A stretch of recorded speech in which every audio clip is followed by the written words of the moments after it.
and they do end up banning the Doom. It makes sense, right? It's just great against the Morphling in almost every single matchup. The last time they played into Morphling, I think Palos played Drow. But my issue with Drow is that... With a Spirit Breaker and a Pango. No, he played into Spirit Breaker too. Mm. Because the thing about Drow, right, is that she's not defenseless. It sucks to get, like, jumped on, but, she can, like, gust a Spirit Breaker when he charges her. She does, like, output a lot of damage. She gets that shard. She kind of, like, destroys heroes like Morphling. So, like, it's not bad. It's... The only problem I have with it is that Motivate.Trust have last overall pick, so I don't think it's that good. Masteros has to have a great game. Like, they're just getting rid of everything that's going to stop this. Like, even the Naga Siren, right? You buy the Aghanim Scepter, you can ensnare the Pango, you stop the roll from happening. There is nothing that's going to stop him from getting amazing Rolling Thunders this game, unless they're able to get the initiation onto him before that happens. And I know you mentioned the Enchantress creep, but it's not like... It's not foolproof, right? I mean, yeah, obviously. They can play on wards as well now. Yeah. Wards exist now, come on. Wards do exist, that's for sure. Maybe, like... Okay, so Morphling, he suffers against mana burn really hard. So, like, I don't like PL too much into Pango, but, like, PL, Ursa, Heroes that buy Diffusal Blade are generally really good against Morphling. So is, like... I mean, Skadi buys in general are good. Like, maybe you could Luna...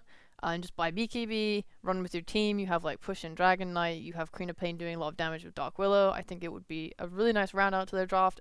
She's also less counterable than other heroes, right? That is also another way to deal with a Pango, right? We saw it most commonly with a Shadow Fiend, is just someone that's going to stand there and in BKB just kill the Pango while he's rolling around and not really care too much about it.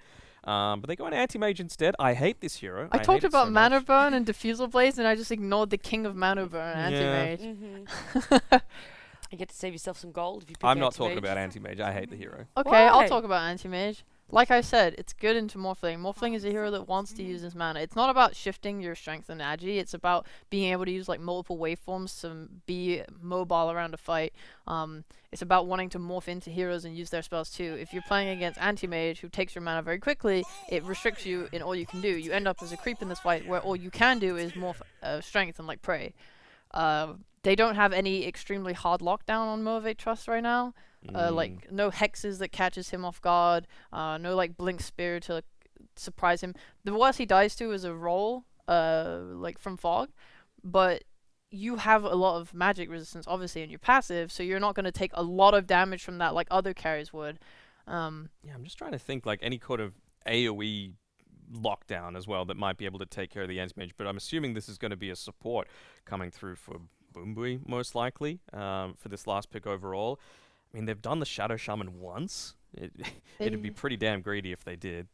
I'm not too sure what you can pick. It's Pick rough. the Disruptor? It's okay. Potentially. Yeah. I wouldn't hate it, yeah. Something that just helps catch Anti-Mage. Because you can also, like, try and run over a game before he hits his timing. That's, like, another option. So maybe, like, just a really fast-playing...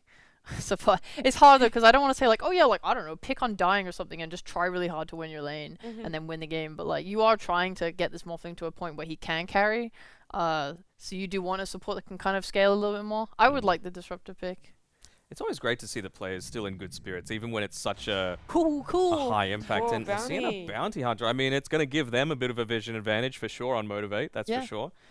Oh, bounty's sick. We have not seen that very much. There's an off-lane bounty hunter as well. Oh, I like it. Okay, I'm excited. Another one of those heroes that, like, very high base armor, able to trade very nicely against the Anti-Mage. You don't really care if you're mana burnt, and actually you probably prefer it just because you're going to take very little damage relative to what you're able to output against the Anti-Mage. Kind of like a Legion Commander sort of situation or a Slardar. Yeah. So, yeah, those will be certainly very interesting. They have nothing that's able to dispel right now, until they get BKBs, of course. This is the, like, kind of being tempo thing. Like, they want to trash him in lane and, like, run around. Because, yeah, if this game goes quite late, I think it's very hard for Motivate.Trust to be able to deal with Anti-Mage, especially with a core bounty hunter. I don't think he scales in a way that is able to deal with AM. No, I mean, it can be very hard to siege high ground, I suppose, just if you're constantly throwing out, like, if Mass is able to get an Aghanim Scepter and you're constantly just throwing out the shurikens, then it makes it a little bit more challenging. And you've still got Boombui, who's going to be like that AoE sort of lockdown against an Anti-Mage, so Counterspell doesn't matter too much. This looks to be a fun game. That's the most important thing. It's going to not be a boring, slow-paced, low-kill game. This is going to be a high-kill game. A lot of action. 2 picks that I don't think anyone really expected with the Anti-Mage and the Bounty Hunter. I look forward to seeing which tempo, which playstyle is going to come out on top as we head over to GoDz and John for game number 3. It's game 3 time. A fun game is what the panel are predicting, and I'm hoping we get that, John. Although one hero that usually doesn't like much fun is the Anti-Mage. He says no fun most of the time, but it looks like a game where he could be under a bit of pressure. Yeah, there's a lot of early tempo coming out here from the side of Motivate.Trust. The last pick, Bounty Hunter, out of left field. I mean, we were talking about the possibilities there, Parker. You know, what if you get the Morphling Ags turn into Bounty Hunter, toss the Janatas around with the Ags upgrade? Would it still bounce through the tracks of the Bounty Hunter? Would it search for a hero ID? I think it's not something that sounds high priority, but it would be really annoying. You know, and they can snowball off those early track kills. They've got aggression out with Boomboy helping them chase down those track targets as well. Gap close that way. I think the one issue for Motivate.Trust draft is how do you keep that AM down? Not economy-wise, but actually just holding him down seems a big issue. So I'm keen to see what Motivate.Trust does to kind of rectify that. Yeah, it's definitely, I mean, not complete lack of disables, but it's a little bit on the limited side. You know, they've got the Spirit Breaker with what he brings to the table. If you can get the Rolling Thunder in the right place, sometimes you can chain stun people, but we'll see how it works out. The quick, you know, the pause to start the game, and I love how every single game these teams are just having some fun, getting out the old chat. They're going to be feeling, you know, a little bit sweaty after that last game, a little bit maybe nervous. They're cursing. They're cursing. Jack Boys is just flexing his Indonesian curses. Yeah, I would yell them, but I think I'd get scolded, so we'll let it pass. You just encourage them to do it more. Yeah, they're trying to find creative ways to bypass the admin filters where you're like, you know, warning, no BM or whatever it is, no swearing. We'll let it pass. It's Southeast Asia. We know it's all friendly. Jack Boys is Silicon Pride. He knows his Indonesian. He knows it well. And a lot of the Motivate.Trust boys are just very outgoing guys. So let's see again. Movement down mid. Smoke broken by Palos. They should be able to maybe figure out the ward placement once more. Let's see if Neon's on top of it. But the same movement throughout the early game. Yeah, throughout every start of the game across each game. Just smoke up mid, look for the ward, and posture for runes. But we haven't seen that big engagement.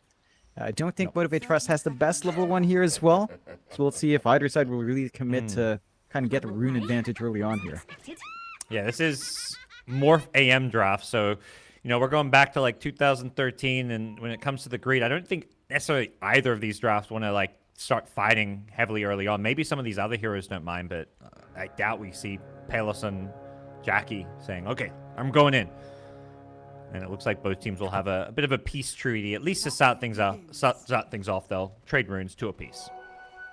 Yep. Stable start, setting up for a stable start to the game, you know, not really going for too much excitement. We're going to have to see how the lanes break out. We do have Gotcha Boy on the mid Lina up against that DK. We talk about that flex potential earlier on, Parker. They do end up sending the DK mid. And this lane is fairly static. It's a DK lane up against Lina. Level 1, level 2 might not feel great for DK. You hit level 3, you have level 2 Dragon Blood, you're fine. It just becomes a very static farming lane. There's more aggressive angles for Gotcha Boy to play with, especially if the supports do come in. And with a Spirit Breaker, we haven't seen those early rotations, but it could happen down the line. Mandaya strikes first in the mid lane with that deny. It's top lane, though, where Boombell in trouble. What a perfectly placed maze, and with the early trial lane, we'll see if they stick to it. They've gotten themselves a kill on Arbeg's Enchantress. You kind of mentioned this during the draft. This is a signature hero of his, and they're looking to put pressure on this Morphling. Yeah, and this is the weak point of the Morphling. First level, 1 level in attribute shift. You don't manage to shift through enough to deny that damage away. And this early aggressive start for OB.Neon is going to hurt Jackboys quite a fair bit. He's not going to be able to farm safely. Boomboy can't do much as the level 1 Spirit Breaker. So this is really the weakest point of this lane. Just a lane that really doesn't do much in comparison to Neon. And they understand that. They just absolutely crush this lane and prevent Jackboys from farming. And this is, they picked this Bounty Hunter, in my opinion, like very largely because of that lane matchup against AM, where you can just keep yoinking his gold. You want to play this core Bounty typically against these melee carries, and a very smart decision by OB.Neon just to swap their lanes up. Quap isn't a 1v2 lane, but is doing just fine. Creeps are pushing into Quap's tower. The Panga was kind of trying to drag waves back, but this is feeling like a really good laning set for OB.Neon. They've kind of found a setup they need. It's hard to pressure out Enryu. He's got the value point and link. They will send Jack Boy spot with the lane shift with a TP, but Neon can adjust. They've got their own TPs to play with. They can look to shift lanes and just keep that pressure onto Jackie. Prevent that Morphling from farming. Sure, the tri lane right now is draining away a lot of EXP, but it's not something they mind. Like, what are you doing right now for Motivate.Trust? They haven't switched out Masaros up top yet. He's just playing chase on Enryu. He's missing out on farm and EXP. He wants the Janata before he goes for the TP, and he'll get it, but now he needs to find a way to the top lane. Curse Crown going to stun him up. This is potentially problematic for him, but has the backup from Q's Pangolier to kind of bail him out a little bit, but even with... I was going to say the lane swap, you know, OB.Neon sticking with their lanes, but they're keeping both their cores. Masa and Jackie, they're the core players, but Masa is not TPing to the top lane. He is staying down bottom for now, so they're giving the Spirit Breaker the farm priority, although now we're going to see that Bounty Hunter TP up top, and we'll see if Palos on the Anti-Mage makes the same move to swap lanes down bottom with the Queen of Pain. For now, it doesn't look like it. He's gotten a lot from that lane already, just being solo, just getting the farm going by his way, no contestant out to the AM. Gonna be a nice ride up to the power treads, into that battlefield you tend to see. They are at least getting the rotation out with Boomboy with a charge, so that's one advantage you do have with the Spirit Breaker with useful lanes. He can just kind of rush in, and it looks like Motivate.Trust will try to reluct in their own tri-lane. Yep. Nice Bramble just to help cover the retreat. And we're seeing this bounty being zoned away by an Enchantress, so this is kind of where, you know, if they had this lane with the bounty versus AM from the start with, you know, on even footing, the bounty does a lot better. But when AM has such a big early advantage, like having all this extra stat items and agi early on, that causes problems. And Masa, no escape. It's a Queen of Pain rotation, so they bring both Quap and AM to the top lane. OB.Neon, you know, the panel said it's going to be a fun game. This is such a wild laning stage. All these lane switch-ups, bizarre stuff happening already, John. Oh, it's a tough sign for Motivate.Trust. 2-0, but the real issue is that Masa has not had a good start. Still stuck at level 2, dies. Will have TP up so they can adjust lanes accordingly. And we're still camping top while the AM's there. So you are also sacrificing a little bit of that Quap scaling, but she's already had a little bit of a better time in comparison to everyone else here on Motivate.Trust. So you're getting your values worth. Out of mana on Enryu, already has the urn. And Bank's just been playing that jungle. Level 3, he's got a lot of damage and durability here. Down bottom, Boombell finds an Anti-Mage rotating in, burning all the mana. Doesn't quite find the kill. He managed to charge just far enough away that he could keep himself alive. So they found that AM versus Morphling matchup once again with Palos already having treads. He can put a lot of pressure on his lane with this level 2 mana break. Yeah, they can just run up, harass Jack Boys, make him feel really uncomfy in lane. Masa, he's just getting chased down. All these slows, he's going for the high five, and yeah, Masa's like, okay, I'll come high five you and try yoink your gold, but that's not going to happen. This core bounty hunter off to a rough start. Yeah, and it's sort of reminiscent of the last time I saw core bounty. I think for me it was seeing it on SMG down mid for Moon. It also went off to a rough start. What they really needed is just a rush into 6. And for Motivate.Trust, it's just such a slow process to see that coming out. Like there's just no lane for Masa. He's going to walk up top again. Yeah, Q at this point is higher level on that support Pango. So something's got to give for Masa to get the levels, to get the space out. And he just needs EXP. Like if they find a way to get Masa to 6 at before the 10-minute mark, and just play around with tracks, play around with the charge potential, with the Laguna coil that you're going to have, you can still bounce back in, but OB.Neon's done such a great job of ensuring that's going to be a very tough process for Motivate.Trust. Yep. Lena being forced back to the mid lane to defend the tier 1 tower. Deacon and Enchantress, 2 great pushing heroes, but it's top lane where Q, the Pangolier, is getting killed off by Queen of Pain. That's just a straight up solo kill. Omryu now has urn charges, and it's back at the mid lane where the DK using that Dragon Form to apply a lot of pressure with the Enchantress. The Siege Wagon was there. They're grabbing creeps, putting this medallion on. Enchantress just such an annoying hero when it comes to pressuring your towers, forcing these defenses, and OB.Neon are making all the right moves here in the early game. Up 4 kills unanswered, and they've almost taken this mid-tier 1 tower. In fact, it looks like they're going to get it, or at least get it down to deny range. Yeah. Just getting all the space they need. The responses just aren't there from Motivate.Trust. No Their support duo is just not that strong. They let it go. That's a lot of gold flying the way of Neon, opening up the map more. They've already got the aggressive wards to keep track of that jungle, which Motivate.Trust aren't in shape to even clear out themselves. Abeng's just taking all the camps himself on that inch. So the greedy greedier playstyle is paying off, although Mom and Gaia. All right. Overstays his welcome in this mid lane. Good job from Motivate.Trust to get that kill. The Arcane Rune with the Laguna Blade. He's not done. Gacha Boy wants Naraman as well, but with the Shadow Realm, he's able to get back to the tier 2 tower and drag the creeps off that mid tier 1 tower. So Motivate.Trust say, we got to get out of this one. They are charging top on Ryu. That's not a kill he has any chance of getting. In fact, he's just charging up there to grab a bounty rune. Queen of Pain already with a vitality booster and is only 300 gold away from a spirit vessel. So right into the vessel against the Morphling. They've got the counters already set.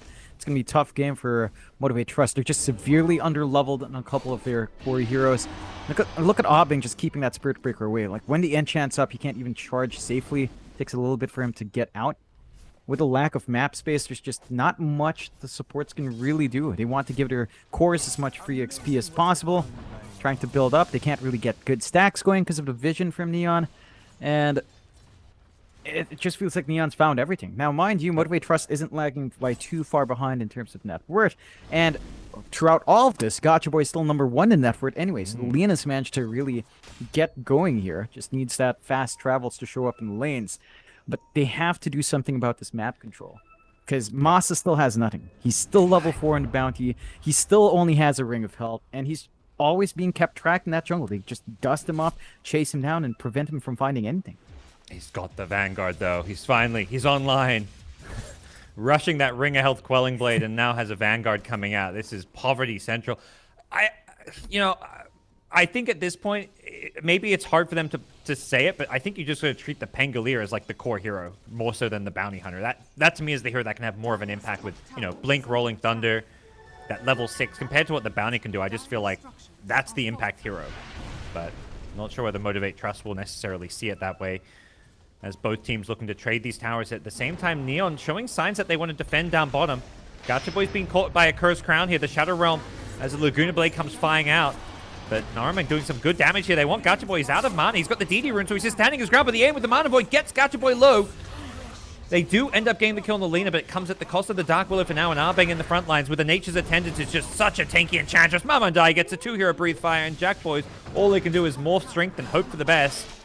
As Q trying to swashbuckle his way out of there. Luckily for him, it's a level 1 Dragon Tail, so there's not going to be a follow-up stun for at least a couple more seconds. And Queen of Pain not making the rotation in, sticking to that top lane, takes the tier 1 tower. Centaur stun, stolen by the Enchantress, sets it up. Great play from the Ench, does die. But really cool move with the enchant into Hoof Stomp. It's just lining up for Neon. They get a successful defense while also finding the top tower. So Motivate.Trust has to put the numbers once more down here if they want to get that full charge in. Boomboy actually charges all the way. Yeah, there's a DK waiting for him, and with the AM here as well, that's an easy kill for them. Palos having a great time on this anti-mage. He's going to TP his way to the top lane, I think deciding that he doesn't want to get pulled into this constant fighting that seems to be happening now and breaking down this bottom lane. He wants to go somewhere on the map where it's just safe to farm. He's got his Ring of Health coming out, and he feels like this top lane is the place to be. It really is. They've got 2 wards to protect that top jungle. Motivate.Trust can't really get a good rotation out to stop the aim. They don't have the info as to where the aim's farming either. And they still have to take that bot. So a lot of resources from Motivate.Trust will have to focus in on that tower if they want it gone. All that fighting has opened up a little bit of room for Masa to hit level 6. He's got Brown Boots and the track up and running. So they can look for that burst play with the Laguna, start kind of bouncing back here if they find an opening. Sonic Wave was used. Not enough damage to get the kill. He now has to blink back to safety. The Rolling Thunder doesn't quite manage to get the Chain Storm off. So instead, it's Boombell in trouble as he gets stunned by the Cursed Crown. He's going to turn and look for the ultimate. It's on the Queen of Pain, and Ryu doesn't get a chance to blink out. It was 1 second away from coming off cooldown. And with the Gacha Boy rotation, the Boots of Travel allows him to swing in and finish off the second kill. He does end up getting the kill on Q. The damage over time finishes him off. 4 points in Shadow Strike. Very aggressive build from the Queen of Pain. So a 2-for-2 trade down bottom. Yeah, that's pretty big for the side of Motivator. That is 2 track kills going their way. So once Masa had track, they can just play behind him or play with him and get the tracks going, start to find those pickoffs they need to bounce back. And we still have an issue with Palos, and Masa might have overstepped his bounds here. Yeah, he gets a second Janata hit off. He's just trying to steal this AM's gold, but there is a potential Mana Void coming out. Is it going to be enough damage? Palos has overstayed his welcome. The urn is ticking away, but he's got the heals coming in from the Nature's Attendant, and Masa is just charging forward, looking for some more Janata hits. He won't find it initially, and instead it may be Abeng. Caught in the firing line, just can't quite reach level 6. He was one creep away from it, so the Bounty Hunter showing his tankiness there with that Vanguard and baiting in the AM and the Enchantress. Getting a bit greedy, going for that kill. Mid lane, Blink Dragon Tail. Oh, what a gank. Oh, God. The Blink reveal with the smoke. They burst down the morph before he can morph strength. There's just no time to react to that melee Dragon Tail out of the Blink smoke. Yep, big movement out from Neon, big power spike with that early blink here on Mamang Dai. They're gonna keep going. And Ryu? Rolling Thunder in the perfect choke point. Stunning him up nicely. Q. Is he got the damage for this one? It sure as hell looks like it. Masa gets the last hit and Omryu goes down. Really good Pengo play. Just solid positioning there, standing under the ward, knowing that rotation would have come in. They managed to get some punishment off. It's not the biggest kill in exchange for your morph, but you are, again, playing with track. So I think for Motivate.Trust, they'll take every kill they can if that means more track kills, if it means more opportunities to reel this net worth lead back. You still have Gotcha Boy number 1. And the rest of the course on Neon are fairly well farmed, but all evenly farmed. No one's running away here on the side of Neon, as they're still trying to get that to enable their AM. The Battle Fury is flying out soon, just lacking that Void Stone. So the farm is set to escalate for our AM. Not quite the same case for Jack Boys, limited in the areas he can play with. But I think for Motivate.Trust, they're reaching that point where this hit and run style is going to be really ready to go every single moment. BKB for Gotcha Boy coming through next. Once he has that spell immunity, he's going to be much more confident standing around with the bounty to get the damage off and to just, again, build off the tracks, keep trying to go that way. I still worry about Palos towards the late game. Like, the AM just feels like a very tough target to pin down. You can still play with Charge and Nether Strike, and of course, the bashes down line are going to be great, but I'm not sure how well they can pin down Palos once he is farmed enough to show up in these fights. Yeah, and it might be a different story if, like, they were leading, but they're kind of playing catch-up, and while their mid-game with this kind of hit-and-run style is working, Morphling is behind the Anti-Mage by almost 1,000 gold, and the Battle Fury AM is going to really start to kind of accelerate in terms of farming potential. Jackie, you know, has the Morbid Mask, he's doing Morphling things, but he just doesn't keep up with an AM who's just blinking around from camp to camp, clearing them out with a Battle Fury. Yeah, it's just a lot quicker for Palos to get the job done. And the rest of Neon are still playing aggressive. They smoke up again with Mamang Dai. That blink initiation with the DK is so big. Oh, Blink's done. They catch the Pangolier. The follow-up Terrorizer is going to get both. And they even caught Masa in the root. Nice initiation. These smoke moves have been absolutely perfect, and they may get one more, but Spirit Breaker managed to get away with the phase boot, so stays away. But still, this could... I mean, it's just space for AM. You don't even care about getting a follow-up objective. The objective that you're getting is just your AM and getting a ton more farm. Yeah, and Palos is just building up. Not too far from the Asha, not too far off from the Manta. Once you've got that save with the dodge, they're going for the kill bottom. Although They glyph the creep so that Gotcha Boy could TP in, but he doesn't get the LSA in time. Palos just managed to blink away. That was a really cool play. I was like, why are they glyphing these creeps? And then you see it with the Lina TP in. Omryu shows up, but they can't get the chain stun. There was nothing to bounce off of the Rolling Thunder initially. They'll find a new target, the Dark Willow. And Armin's still okay here. And it looks like OB.Neon are going to re-engage. They've got the sustain from the Enchantress. Boombell gets stunned up by the Cursed Crown, and the Breathe Fire will finish off Boombell. Master's been scouted out by the Dust, and the chase is on. They want more. They're not done. AM's still in the neighborhood if he wants to re-engage and go for some kills, but he's focusing the creeps while Omryu and the Queen of Pain finishes off the kills. 7-2-4. Omryu's Quap is just everywhere, getting constantly active. yeah, just the aggression coming out from Neon off the back of these early timing cores with the DK and the Quap, really buying that space out for Palos is just huge. Motivate.Trust does have that hit and run tactic, but they haven't been able to get their own rotations out. It's all been counter movement, reacting to what Neon's doing.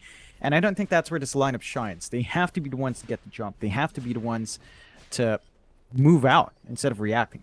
And Neon's just done such a great job of ensuring that even if they do move out, there's not a lot of room for them to play around with. Yep. And farming pace of Jack Boys is really starting to fall behind Palos, about a 1.5k difference now, and that's just set to grow bigger and bigger. And Jackie isn't safe anywhere.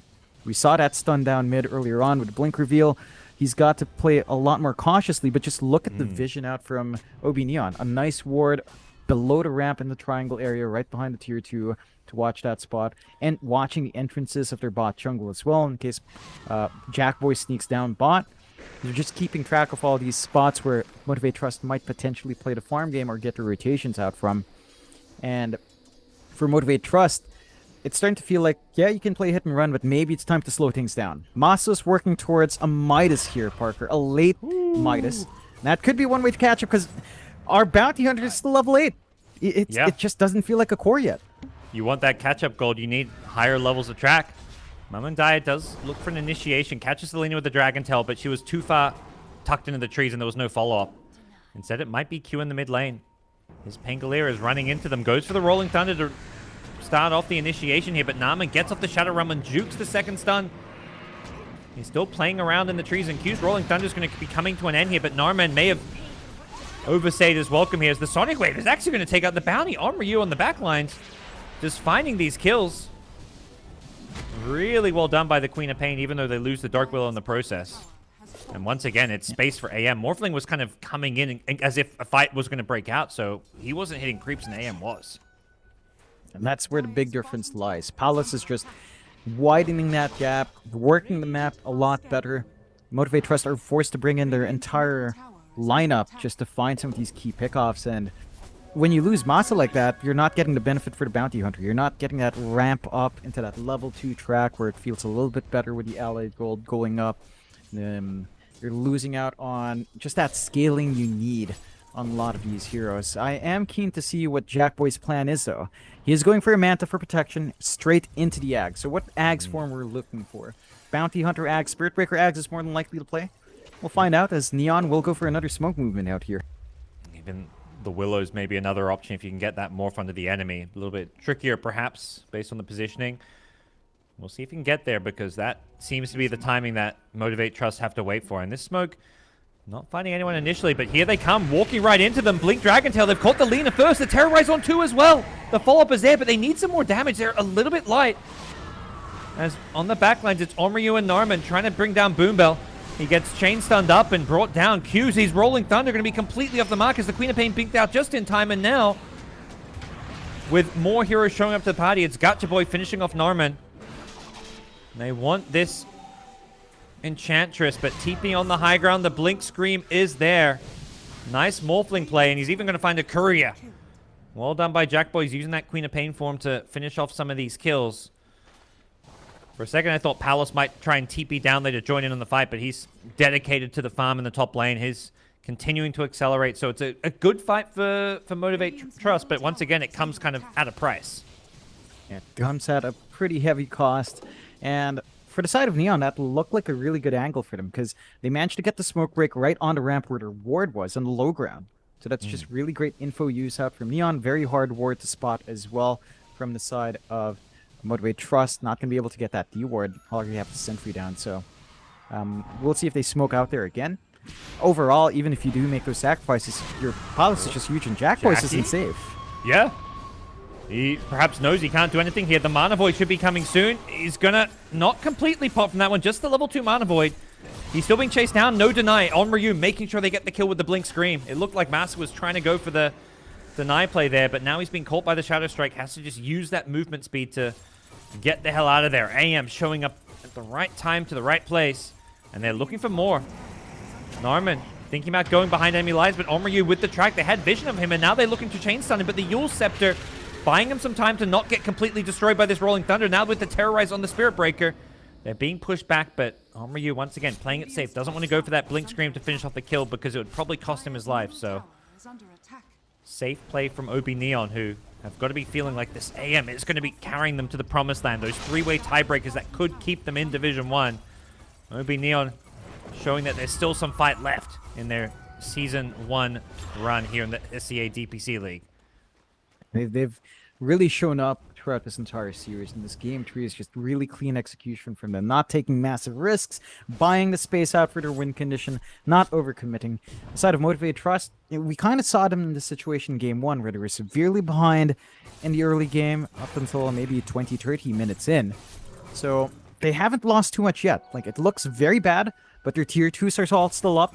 They're only 5k behind, which is a significant amount at this point, but not enough to really feel completely shut out. And they have some scaling potential. So it's just a patience game now for Motivate, but could get dicey if they lose Masa one more time here. Yep.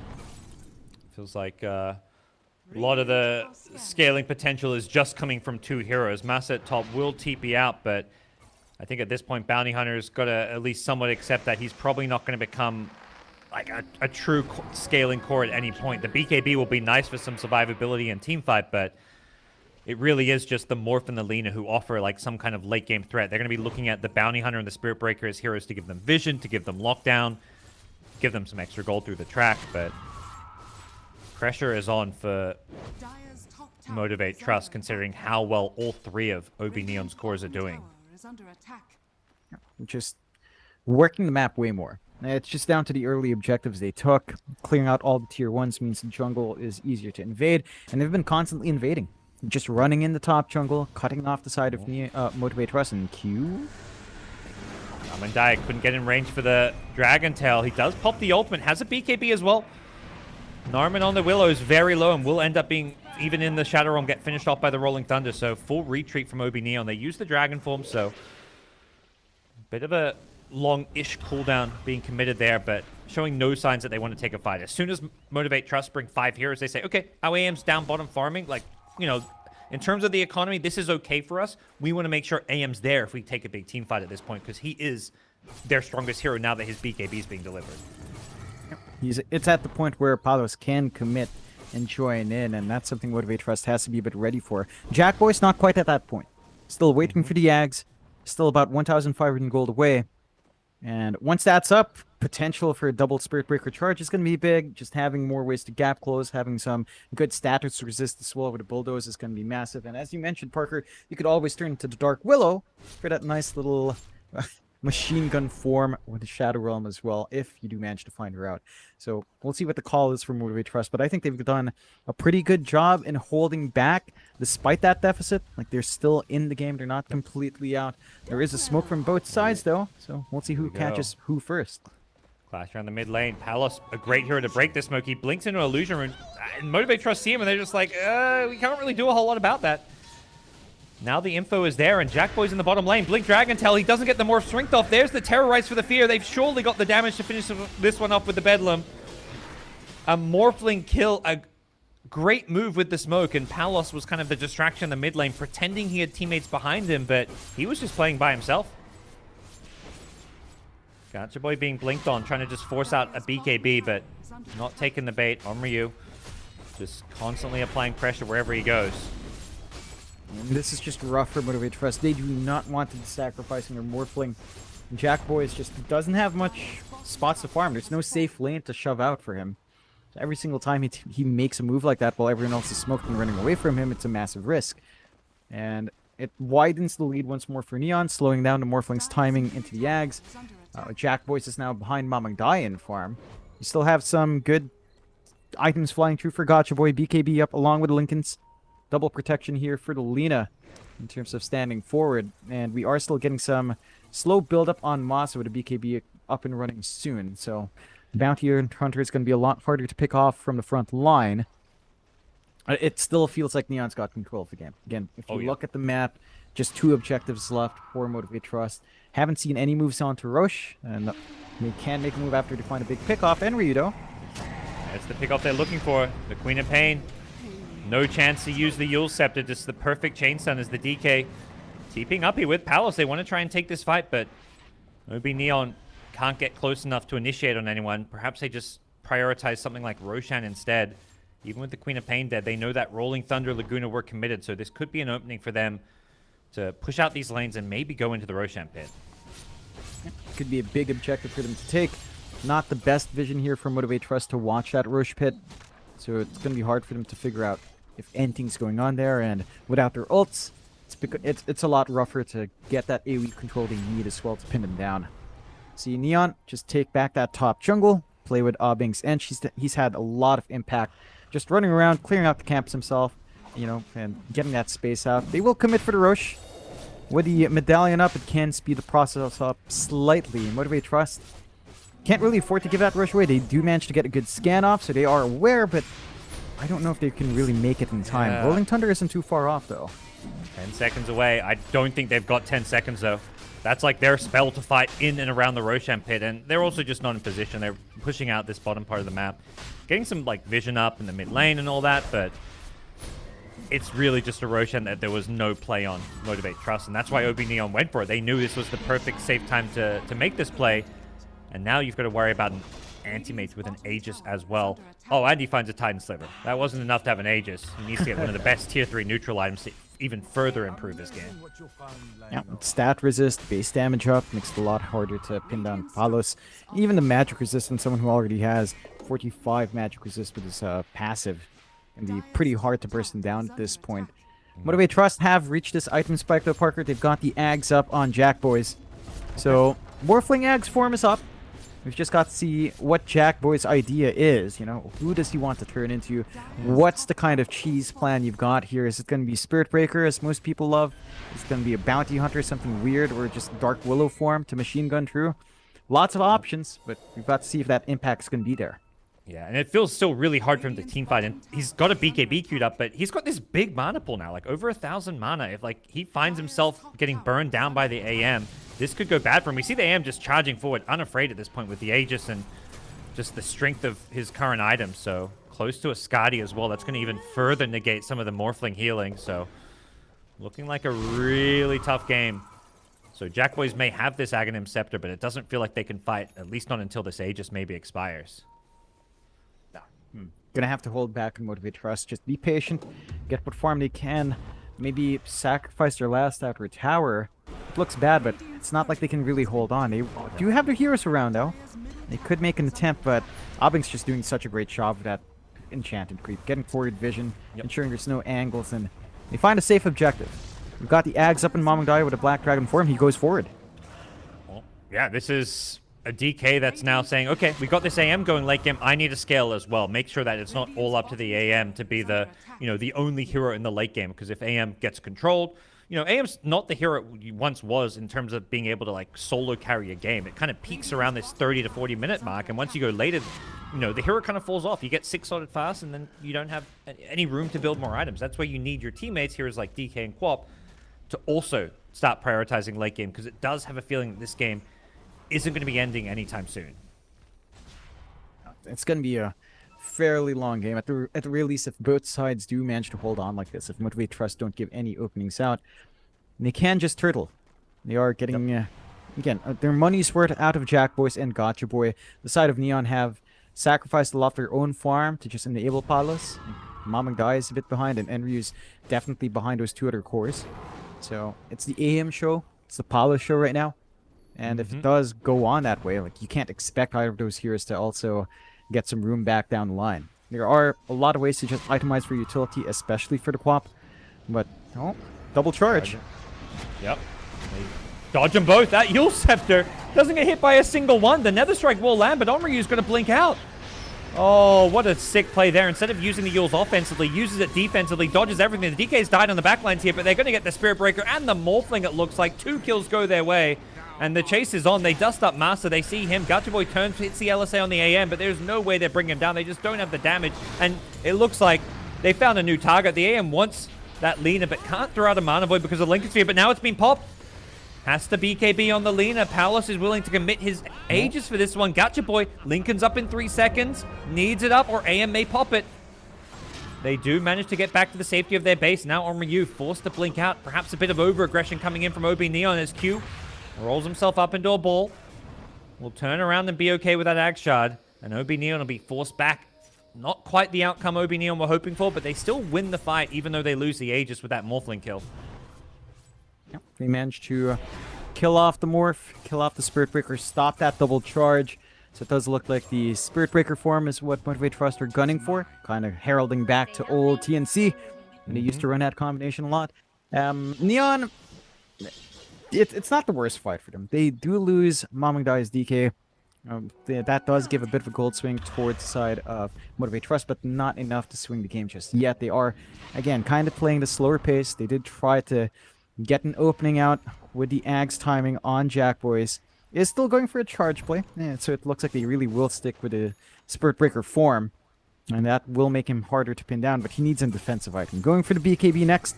Once Jackboys is protected with that, with a Spirit Breaker form, with a Bulldoze, pinning him down is going to be a tougher job, and that's when they can start to go back to Gotcha Boy for the damage. The Silver Edge isn't too far off here for Gotcha Boy. So his damage is set to go up, and he can actually play against the AM. That break, removing the counter spells, passive magic resist, will ensure that he will have some ways of instantly giving down Palos. Although at this point, with the stat items on Palos, 2.9k HP isn't anything to scoff at either, with or without that magic res. Yeah, this Lina damage item seems like the big one for them, because up until now, the BKB Lincolns, we haven't seen like crazy right-click damage coming out of Gacha Boy, and I think this is, I mean, no problems with the build. He needs both BKB and the Lincolns from, you know, the DK Blink Dragon Tail. This is an item DK doesn't like playing against. He's actually queued up a Heaven's Halberd on Dragonite just to be able to break these Lincolns. It's really annoying when you can't Blink Stun Initiate, so has to get something to break those. And speaking of Blink Stun Initiation, he's done just that mid. Massa, ooh, BKB just before that Terrorize landed. That was very, very close. AM's not done, though. He blinks back in. He's wondering where the rest of the detection is. They need another Sentry or Dust, and they just don't have it, so looks like Palos won't be able to finish off the kill. Perhaps dreaming of maybe getting an Abyssal Blade or something on the Anti-Mage. It does feel like a bit more control could really help out his game, having that bash as well as, you know, the active from the Abyssal Blade. Help in following up on that DK stun as well, in case that Lincoln's does come true. So just having multiple ways of starting these fights is going to be big. We'll see if Palos will pivot towards that. Hasn't queued anything up yet. They still have a good position here on Neon, keeping that mid wave shoved, forcing Motivate.Trust to keep some of their heroes on the high ground to prevent a big push. Are trying to get some split push going with Gotcha Boy, who does have the full Silver Edge up now. They see the Dragonite. They're looking to burst him down. Can Mamundai get off his BKB? He gets incredibly low. He dies before he gets a chance to, but on the backlines, the Bounty Hunter, he's died, and Morphling, he's dead as well. They're just melting. Palos is just too strong on this Anti-Mage with the BKB wearing off. He's got to back off. He's been broken now. They will lose Norman on the way out here, so it's a 3v3 with the Spirit Breaker buyback.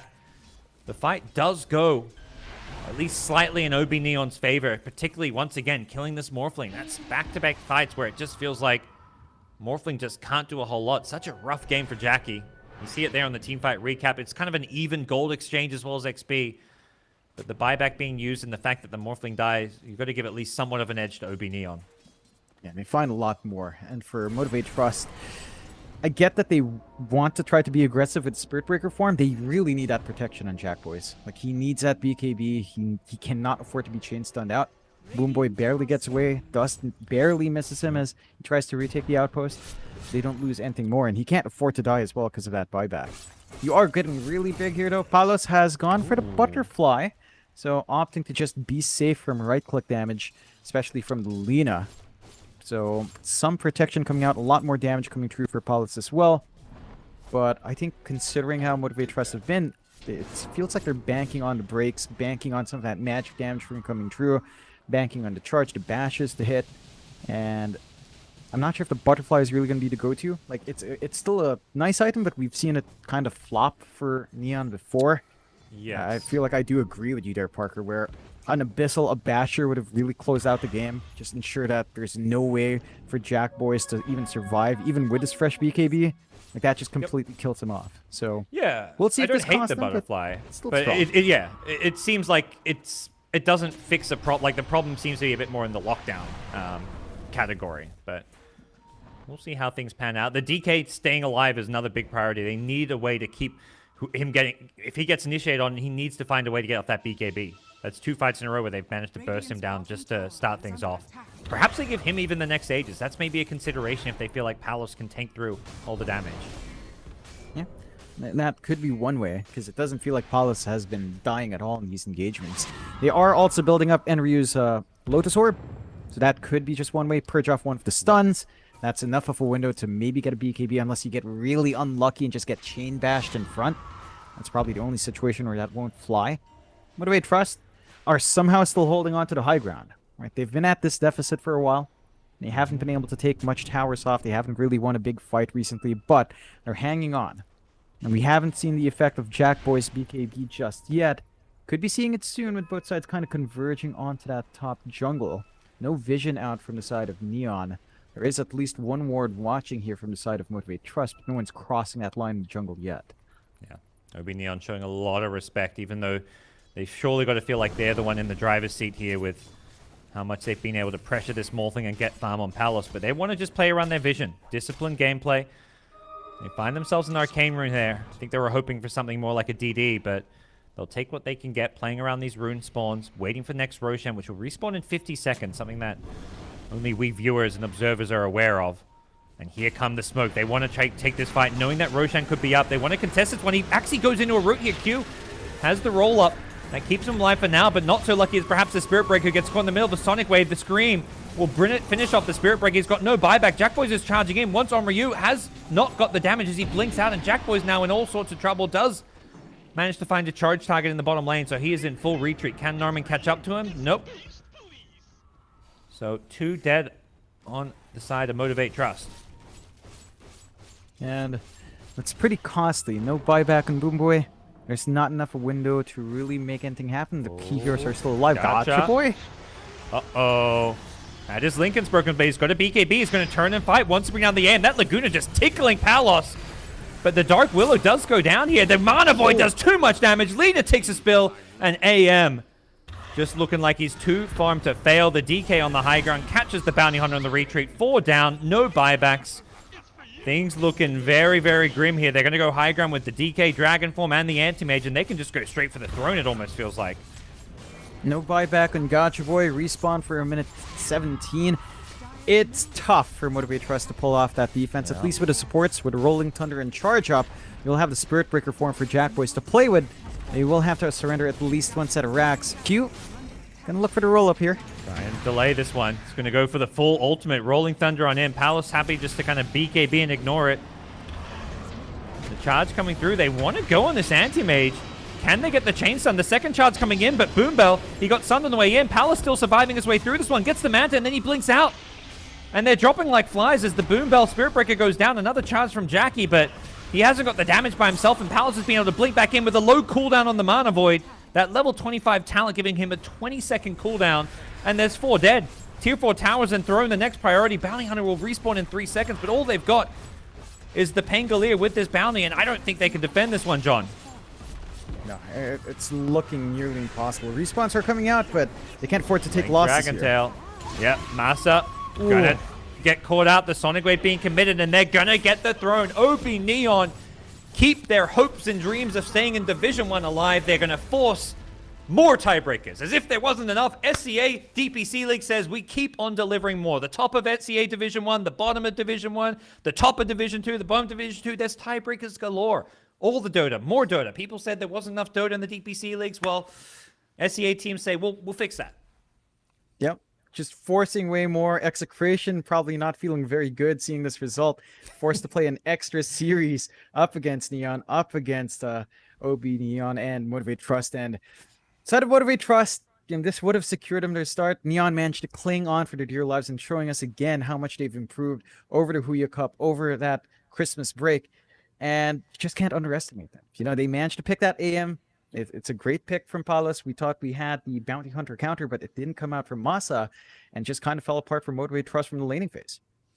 Yeah, the counter definitely not seen this game. I think the Bounty Hunters won. They may just have to toss in the rubbish bin because it did not work out for Motivate.Trust here. And unfortunately for them, that means they're going to have to play more Dota to stay alive in Division 1. Luckily for us, the viewers, and everyone who loves SCA Dota, we've got plenty more of it because of that 3-way tie now at the bottom of Division 1. So guys, it's been great. We've had a lot of fun SCA Dota action, but to wrap up today and get ourselves ready for Eastern Europe, which I believe has already kicked off, we're going to take a break and head back to the panel. Thanks, John, for joining me as always. We'll see you guys in a bit.